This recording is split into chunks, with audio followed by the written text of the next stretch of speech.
भय का अर्थ है आने वाले समय में विपत्ति की कल्पना। किंतु समय का स्वामी कौन? समय तो ईश्वर के अधीन चलता है।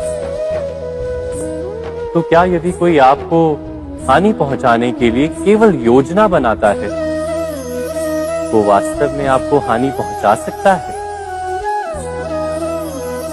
नहीं, किंतु भय से भरा हुआ हृदय हमें अधिक हानि पहुंचाता है। क्या ये सत्य नहीं?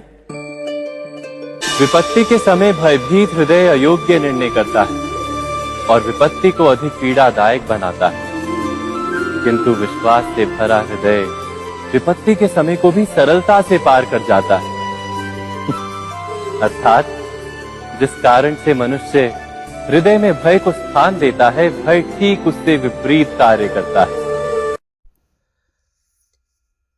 इसमें कृष्ण है ने